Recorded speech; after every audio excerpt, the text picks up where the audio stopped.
여러분, 유세적 씨와 조세호 씨가 진행하는 유퀴즈 온 더 블럭이라는 프로그램이 있습니다. 굉장히 유익한 프로그램입니다. 제92화 균형의 황제 밸런싱 아티스트 변남석 씨에 대한 그런 이야기가 나왔습니다.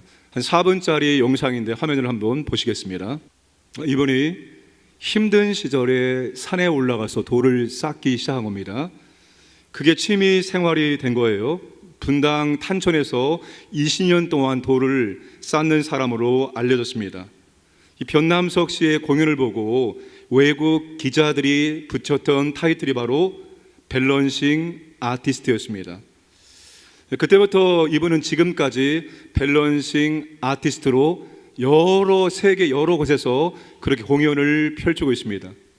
우리나라 사람들은 이런 사람들 보면은 돌쌓기 달인, 돌쌓기 기인 이렇게 타이틀을 붙여주지만 외국 사람들은 밸런싱 아티스트라고 그렇게 이름을 붙여 주었습니다.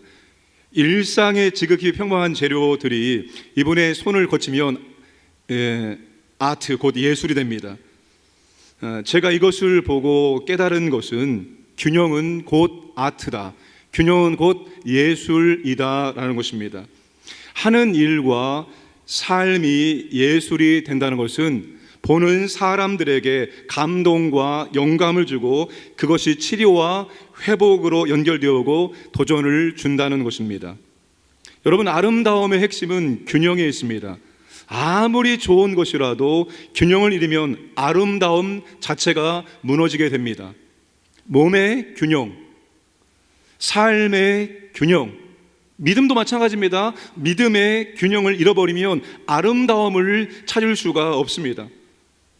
균형 잡힌 신앙생활이 보기에도 감동을 주고 은혜가 되어주고 아름답습니다. 하나님께서 여호수아에게 당부했던 말씀이 무엇입니까? 오른쪽이나 왼쪽으로 치우치지 말라였습니다. 지도자로서 말씀을 기준 삼아 좌우로 치우치지 말고 신앙과 삶의 균형을 유지해라. 이게 하나님께서 여호수아에게 당부했던 말씀이었습니다. 균형 잡힌 신앙생활도 예술입니다. 왜 그렇습니까? 그런 분의 신앙생활을 보고 감동을 받고 그런 삶을 동경하고 추구하도록 강한 동기부여를 제공해 주기 때문입니다. 그래서 우리는 균형 잡힌 신앙생활을 추구해야 됩니다. 정말 다른 무엇보다도 신앙이야말로 균형이 필요합니다. 한번 살펴보겠습니다. 먼저는 말씀과 기도의 균형입니다. 하나님의 말씀과 기도로 거룩하여짐이라. 기도가 영혼의 호흡이고 말씀은 영혼의 양식입니다. 호흡이 멈추거나 양식 먹지 않으면 삶이, 신앙이 유지가 될 수 없어요. 그 기도와 말씀이 신앙의 절묘한 균형을 이루어야 합니다. 오늘 말씀을 오전에 살펴봤던 믿음과 행위의 균형, 야고보서 2장 17절, 이와 같이 행함이 없는 믿음은 그 자체가 죽은 것이라. 믿음이 있으면 그 믿음에 합당한 행함이 나타나야 됩니다. 믿음과 행함의 균형이 있어야 됩니다. 그리고 이성과 믿음의 균형, 지성과 영성의 균형입니다. 에베소 4장 13절 말씀, 그러므로 내가 이것을 말하며 주 안에서 증언하노니, 이 말씀이 아니죠. 우리가 다 하나님의 아들을 아는 것과 믿는 것과 아는 일에 하나가 되어 온전한 사람을 이루어 그리스도의 장성한 분량에 충만한 데까지 이르리니. 예수님을 믿는 일과 예수님을 아는 일에 균형이 있어야 됩니다.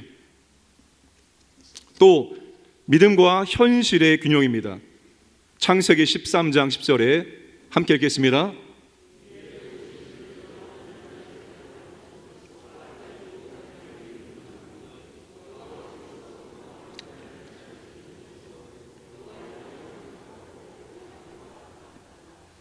롯이 선택의 기준이 현실적인 안목, 눈에 보여지는 것 뿐이었습니다. 우리는 현실과 이 믿음의 균형을 이루어야 됩니다. 현실을 똑바로 보고 그 현실 가운데서 올바른 믿음을 우리가 표현해내야 되는 것입니다. 그리고 돌봄과 섬김의 균형, 마가복음 10장 45절 함께 읽겠습니다.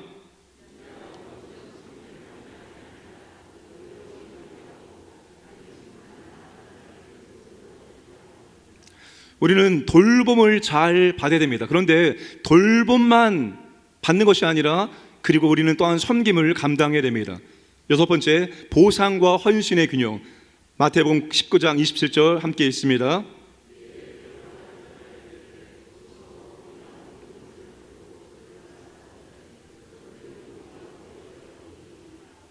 우리는 여러분 하나님 앞에 헌신된 삶을 살아야 됩니다. 그런데 이 헌신과 보상이 또한 균형을 이루어야 합니다. 마지막 일곱 번째, 세상의 나라와 하나님 나라의 균형. 빌립보서 3장 20절 함께 읽겠습니다.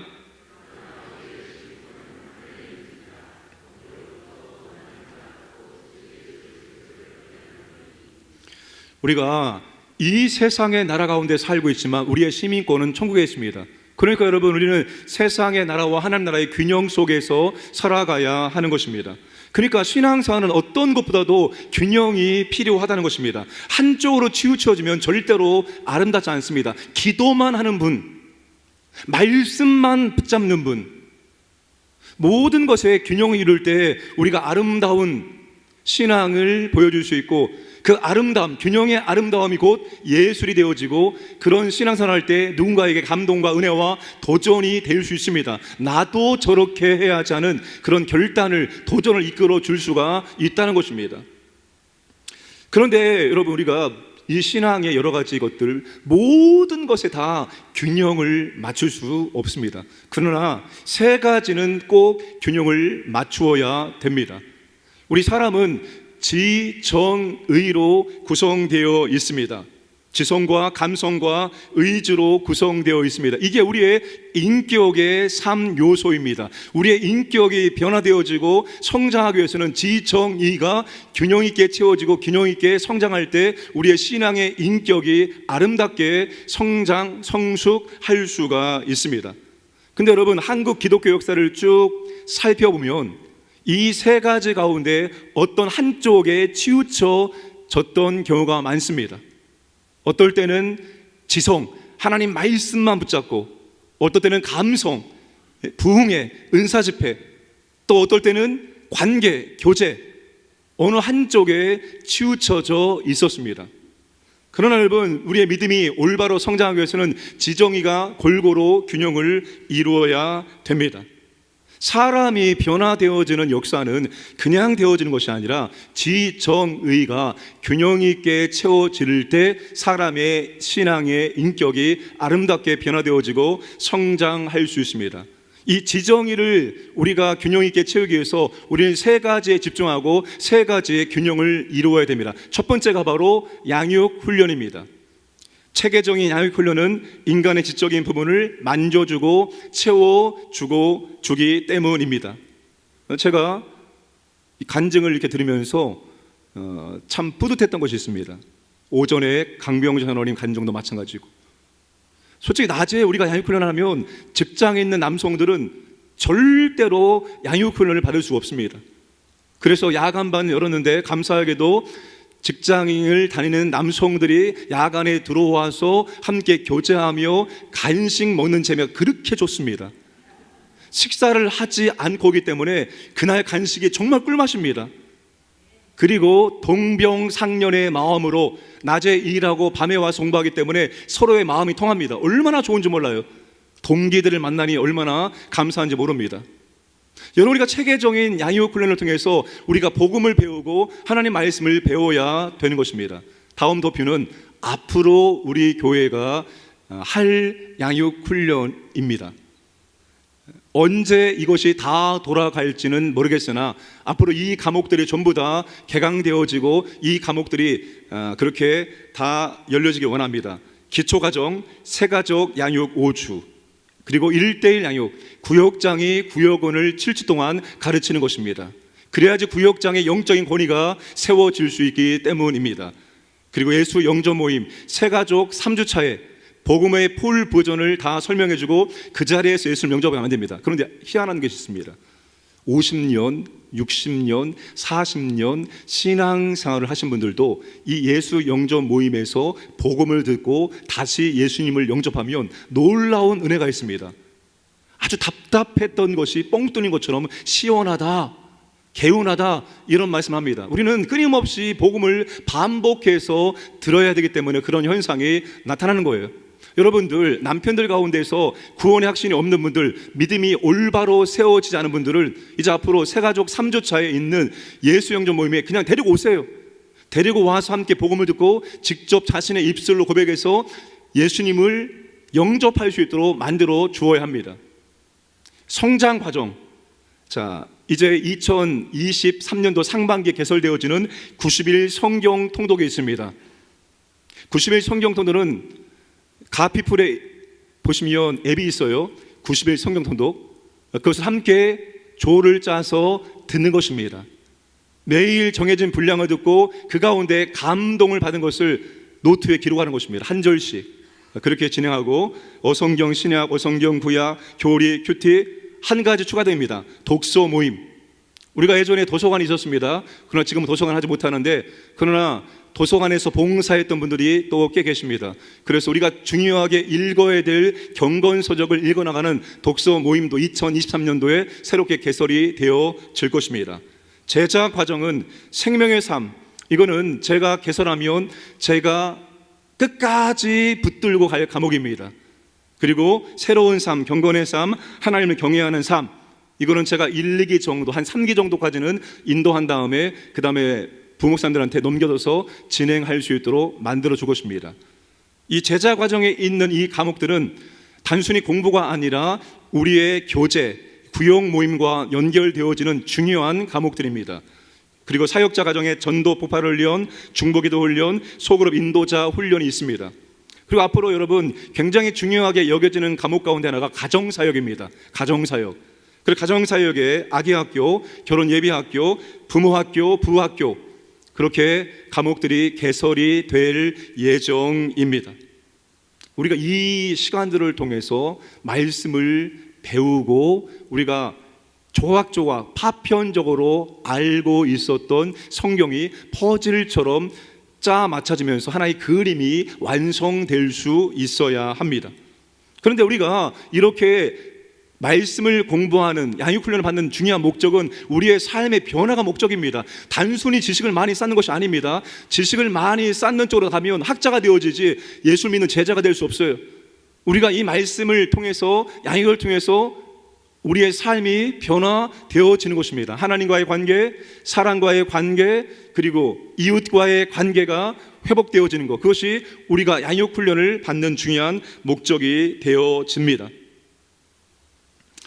근데 이 공부를 통해서 우리가 예배나는지 혹은 구역 모임에서 풀리지 않는 답답함들이 있어요. 그런 답답한 분들을 우리가 양육을 통해서 하나씩 해답을 찾아가는 그런 양육훈련이 되게 된다는 사실입니다. 그래서 여러분 1년에 한 과목 정도, 1년에 한 과목 정도를 여러분 우리가 양육훈련을 받으시기 바랍니다. 아마 여기 있는 과목을 전부 다 받으려면 아마 좋게 한 5, 6년은 한 학기당 해야지만 받을 수가 있습니다.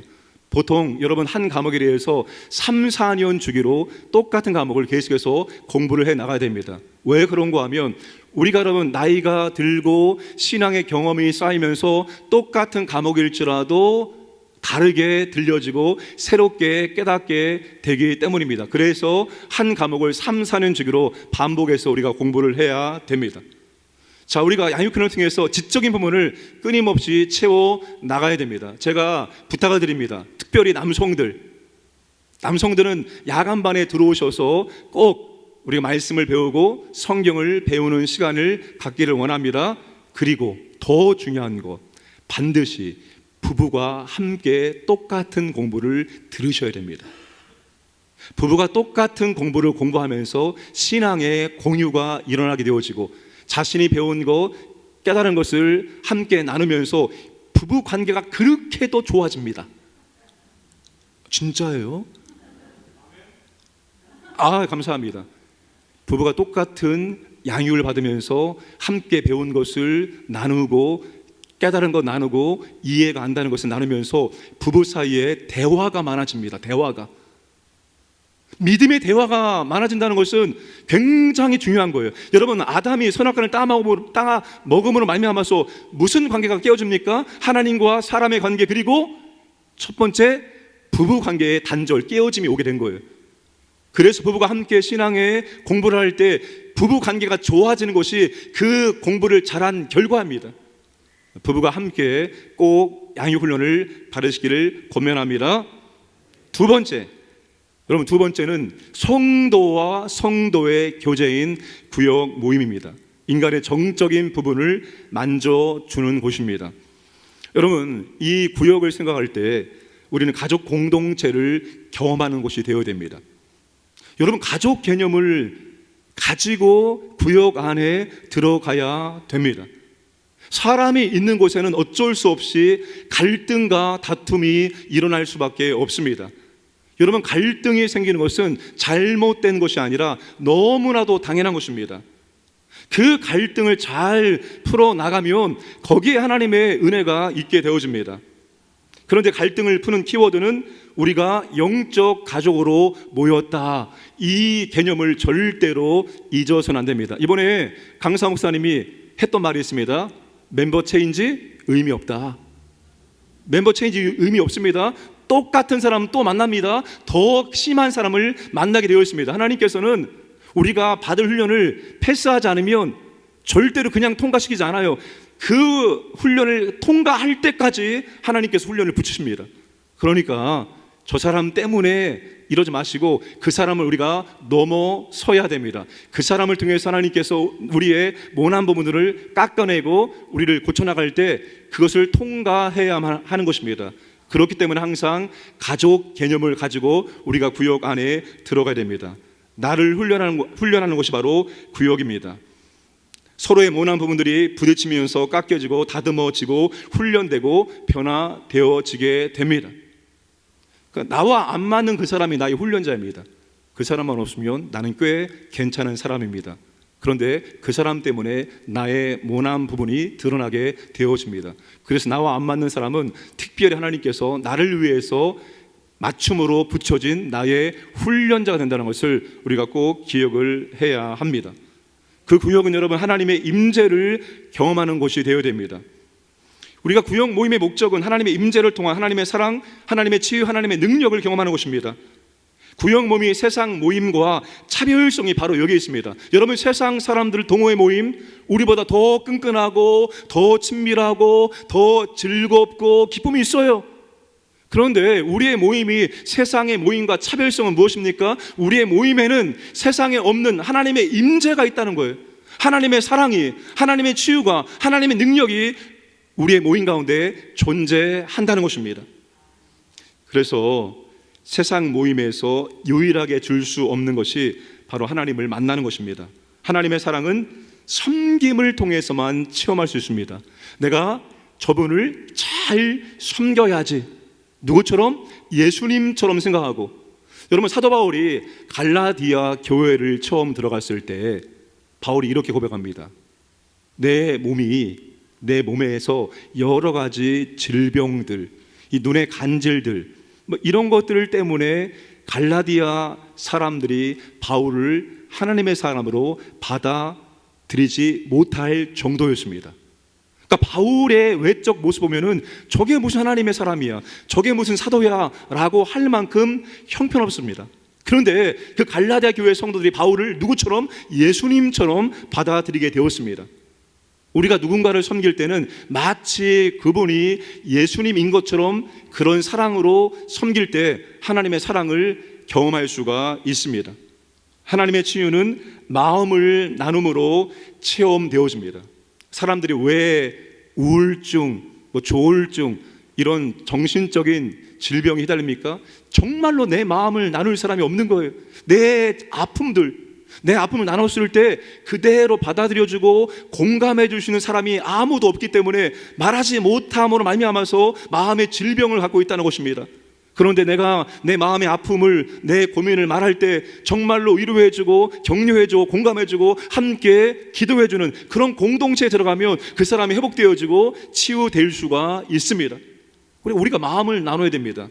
그리고 하나님의 능력은 중보 기도로 체험할 수 있습니다. 제가 목양일지, 우리 구역 헌금봉투에 보면 목양일지를 기록하게 나왔습니다. 목양일지를 쭉 보면서 야, 함께 모여서 기도하는데 정말로 기도 응답이 많구나. 우리가 합심하여 기도할 때 그만큼 하나님의 기도 응답의 역사가 많다는 것을 경험할 수가 있었습니다. 여러분, 이렇게 하나님의 사랑과 하나님의 치유, 하나님의 능력을 우리가 구역 안에서 경험을 해야 됩니다. 이것이 바로 여러분 우리의 구역 모임입니다. 제가 우리 남성들이 믿음이 잘 변화되어지지 않고 잘 성장하지 않는 두 가지 이유가 있습니다. 그게 뭔지 아세요? 양육 훈련과 바로 성도와 성도와의 교제 안에 없기 때문입니다. 우리 여성들은 구역 모임에 들어가서 서로의 삶을 나누고 서로의 마음을 나누고 서로의 믿음을 나누고 말씀을 나누고 기도 제목을 나눕니다. 그 안에 하나님의 임재와 역사와 능력을 경험하는데 우리 남성들은 그런 공동체가 없어요. 이 두 가지 때문에 우리 남성들이 잘 변화되지 않는 것입니다. 그래서 남성들도 이러한 교제할 수 있는 공동체가 필요하다는 사실입니다. 여러분, 잘 되는 구역, 좋은 구역이 어떤 구역일까요? 구역 식구들이 가족이 되고 하나님의 임재를 체험하면 좋은 구역이 될 수가 있습니다. 그리고 비신자들을 자연스럽게 우리가 주님을 만날 수 있도록 이끌 수가 있습니다. 여러분, 비신자들 중에는 교회에 대한 반감과 예수 믿는 사람들에 대한 거부감을 나도 모르게 가지고 있습니다. 그냥 언론, 내가 정말 교회를 통해서 예수 믿는 사람들을 통해서 아픔과 상처와 어려움을 당하기 때문에 거부감을 갖는 것이 아니라 언론을 통해서 여러 가지 것들을 계속 듣다 보니까 나도 모르게 거부감을 갖게 되는 경우가 너무나 많습니다. 그런데 구역에 와서 가족의 사랑과 하나님의 임재를 체험하면 감동을 받습니다. 교회와 크리스천에 대한 오해가 풀립니다. 우리 남성들의 경우에는 이런 고백을 많이 합니다. 술 안 먹고도 재미가 있고 몇 시간 동안 대화가 가능하구나. 이게 예수를 안 믿는 남성이 이 구역과 같은 혹은 목장과 같은 그 안에 들어와서 체험하는 거예요. 야, 세상에 술이 안 들어가도 이렇게 즐겁게 재미있게 몇 시간 동안 교제가 가능하구나. 이걸 비로소 경험하게 된다는 것입니다. 여러분, 구역이 잘 되어지면 자연스럽게 전도가 되어집니다. 사랑의 결과 영혼 구원이 되어지고 분가가 이루어지기 때문입니다. 영혼 구원과 분가는 그 자체의 목적을 두고 한다고 해서 되는 것이 아니라 자연스럽게 이루어지는 것입니다. 여러분, 사랑해서 결혼했고 가정을 이루면 자연스럽게 아기가 태어나는 거예요. 아기를 낳기 위해서 결혼하는 사람이 있습니까? 사랑해서 결혼을 하면 자연스럽게 아기가 생기는 겁니다. 사랑의 결과가 자녀가 생기듯이 우리 구역이 사랑의 공동체가 되어지고 하나님의 임재와 은혜가 있게 되어지면 자연스럽게 영혼 구원이 이루어지게 된다는 것입니다. 우리가 영혼을 구원해서도 이루어지고 하나님께서 또한 그 구역에 영혼을 보내주시기도 함으로 말미암아서 구역이 영혼 구원의 역사가 일어나게 된다는 사실입니다. 우리가 그런 구역 모임, 그런 좋은 구역을 만들어갈 수 있기를 주님의 이름으로 축복합니다. 세 번째가 주일 예배입니다. 주일 예배, 은혜로운 주일 예배는 인간의 의지적인 부분을 만져주고 채워줍니다. 여러분, 어떤 예배가 은혜로운 예배입니까? 주일 예배, 어떤 예배가 은혜로운 예배입니까? 재미있는 설교에 웃고 돌아가면 은혜로운 예배입니까? 감동적인 설교로 눈물을 많이 흘리면 은혜로운 예배입니까? 물론 그런 것도 은혜로운 예배가 될 수 있습니다. 그러나 진정으로 은혜로운 예배는 예수님을 아직 영접하지 않았지만 그 자리에 예배 드릴 수 있습니다. 예수님을 영접했지만 믿음이 굉장히 연약한 분들도 예배를 드릴 수 있습니다. 그런 분들이 말씀을 들음으로 말씀을 믿기로 결신하는 것입니다. 그게 은혜로운 예배입니다. 그리고 저와 여러분들 기신자들이 주일 예배를 통해서 우리가 말씀대로 살 것을 다시 헌신을 결단하게 만드는 예배가 은혜로운 예배가 되는 줄로 믿으시기 바랍니다. 여러분, 예배를 통해서 하나님 만나고 말씀을 통해서 도전받으면 내가 이렇게 살아야지 결단하게 만드는 게 바로 은혜로운 예배입니다. 헌신하게 만드는 예배가 은혜로운 예배가 된다는 것입니다. 그래서 여러분, 그런 결심과 결단이 있는 예배가 계속해서 드려지기를 바랍니다. 그리고 또 은혜로운 예배가 있습니다. 어떤 예배가 은혜로운 예배입니까? 간증이 있는 예배가 은혜로운 예배입니다. 여러분, 예배는 주일 예배당, 즉 예배 현장에서 시작되어 삶의 현장에서 마침표를 찍는 것입니다. 우리가 주일 예배를 통해서 결단한 것들을 삶의 현장에서 순종하려고 애쓰면서 100% 순종했다가 아닙니다. 내가 삶 현장에서 내가 주일날 들은 말씀대로 살기 위해서 애쓸 때, 수고할 때 하나님께서 우리에게 은혜를 베풀어 주시는 거예요. 여러분, 믿으시기 바랍니다. 왜 아멘을 작게 하십니까? 저는 하나님이 참 너무나 감사합니다. 하나님이 너무나 위대하십니다. 왜 이런 말씀을 하는가 하면, 제가 금요일 날 저녁 때도 여호사밧 왕이 소리쳤을 때, 병거가 휘몰아칠 때, 막 병거가 다가오는 것이, 죽음이 막 다가오는데 여호사밧이 공포와 놀람 속에서 여호와께 소리를 지릅니다. 그때 하나님께서 어떻게 합니까? 그 병거 지휘관들의 마음을 감동시키사 돌아가게 만들어서 여호사밧을 살려주셨습니다. 그러니까 하나님께서 한순간도 여호사밧을 놓치지 않고 계속 보고 있었던 것입니다.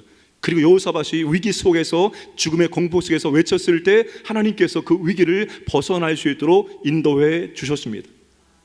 하나님이 여러분들의 삶 가운데도 그렇게 역사하시지만 제 삶 가운데서도 늘 그렇게 역사해 주십니다. 제가 오늘 청년부 예배를 인도하면서 과분한 사랑을 받고 왔습니다. 1년 동안 제가 한 달에 한 번씩 가서 설교하면서 소리만 많이 질렀는데, 수고했다고 감사하다고 롤링페이퍼와 꽃다발을 주면서 축복송을 불러주었습니다. 참 많은 위로를 받았습니다. 근데 하나님께서는 참 기가 막힌 게, 타이밍이 기가 막히죠. 그러니까 하나님이 저의 삶을 다 보고 있다가 그래, 네가 위로가 필요하구나, 그러면 그 순간에 이런저런 모습을 통해서 위로하시고 격려하시고 힘을 주셔서 다시 사명을 잘 감당할 수 있도록 이끌어 주신다는 거예요. 어떨 때는 등골이 오싹합니다. 하나님께서 너무나 불꽃 같은 눈동자로 지켜보고 있다가 딱 그 순간에 그렇게 역사하시는 거 보면은 너무나 더러울 때도 있어요. 하나님이 그렇게도 다 보고 있구나. 우리가 삶 현장 가운데서 하나님 말씀대로 살아보고자, 믿음대로 살아보고자 애를 쓸 때, 그때 하나님께서 역사하심으로 우리에게 간증을 만들어 주시는 거예요. 하나님의 말씀대로 믿음의 삶을 살지 않을 때 하나님께서는 간증을 만들어 주지 않습니다. 그러나 우리가 믿음의 사람답게 말씀에 순종하는 삶을 살려고 노력할 때, 그때 하나님께서 도와주시고 은혜 주시고 능력을 베풀어 주심으로 간증을 만들어 주시는 것입니다. 그래서 여러분, 우리 가운데 여러 종류의 간증이 많아야 됩니다. 생활 간증, 기도 응답의 간증, 삶사의 간증, 섬김의 간증, 전도 간증, 오늘처럼 양육훈련 수료 간증, 여러분 수많은 간증이 우리 가운데 필요합니다. 우리는 고백적 신앙이 되어야 됩니다. 고백적 신앙이 뭡니까? 하나님 우리 가운데 은혜를 베풀어 주시면 그 은혜에 대해서 하나님께 감사하고 함께 신앙생활하는 믿음의 공동체 성도들에게 함께 감사를 공유하고 함께 감사를 고백을 해야 됩니다. 지금 우리가 나와서 하는 간증들이 다 그런 의미에서 고백적 신앙이 되기 위해서 함께 간증을 듣고 나누는 것입니다. 사랑하는 여러분, 이 세 가지, 양육훈련을 통해서 지적인 부분, 그리고 구역 모임을 통해서 정적인 부분, 그리고 주일 예배를 통해서 의지적인 부분, 이 세 가지가 균형을 이룰 때 지정의가 만져지고 지정의가 채워짐으로 말미암아서 우리의 신앙의 인격이 건강하게 균형 있게 성장할 수가 있습니다. 이 세 가지를 동시에 계속적으로 해 나갈 때 세 가지의 밸런스가 아름답게 맞아질 수가 있습니다. 그러므로 이 세 가지를 잘 감당하시기를 주님의 이름으로 축복합니다. 리비의 채소량의 법칙이 있습니다. 저 그림입니다. 이 독일의 식물학자입니다. 유스투스 리비히라는 사람입니다. 1840년 질소, 인산, 칼륨 등 식물 성장에 필요한 필수 영양소 중 성장을 좌우하는 것은 넘치는 요소가 아니라 가장 부족한 요소에 의해 성장이 결정된다는 것이 채소량의 법칙입니다.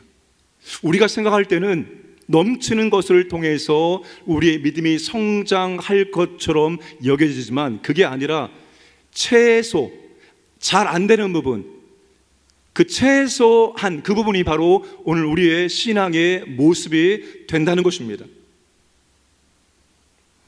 여러분, 세 가지 중에서 사람마다 부담이 없고 좋아하는 것이 있습니다. 지적 호기심이 있는 분들은 배우는 것을 좋아하기 때문에 아마 양육훈련에 더 많은 시간을 투자하게 될 것입니다. 관계지향적인 사람들은 사람 만나서 이야기하는 것이 좋기 때문에 거기에 많은 시간을 투자하게 될 것입니다. 삶의 실천을 중요하게 여기는 분들은 아마 주일 예배에 집중해서 내가 이렇게 살아야지 여기에 집중을 하게 될 것입니다. 그런데 지금 신앙의 현조수는 많이 참석하고 잘하는 것에 있지 않고 가장 부족하고 꺼려하고 참여도가 낮은 것이 지금 내 신앙의 현조소가 될 수 있다는 것입니다. 이것이 리비의 채소량의 법칙입니다. 그래서 여러분, 우리가 신앙의 성장을 위해서는 내가 어떤 것이 부족한가를 잘 살펴보고 그 부족한 부분들을 채워나갈 수 있도록 노력을 해야 한다는 것입니다. 예배는 너무나 잘 드리는데 양육훈련은 잘 받지 않는다면 양육훈련을 받으셔야 되고, 양육훈련은 잘 받으시는데 서로 믿음의 지체와 교제하는 것이 약하다, 그러면 믿음의 지체와 교제하는 것에 더 집중을 해야 하는 것입니다. 내가 예배에 소홀하다, 그러면 예배에 더욱더 집중을 해야 되는 것입니다. 부족한 것을 채워나감으로 이 세 가지가 함께 균형을 이뤄나갈 때 우리의 믿음이 성장할 수 있다는 사실입니다. 여러분, 이 지정의를 잘 체크하시고 이 지정의가 균형 있게 채워질 수 있도록 이끌어 나가시기를 주님의 이름으로 축복합니다. 말씀을 마무리하겠습니다. 우리 에베소 4장 13절 말씀을 다시 한번 읽겠습니다. 시작.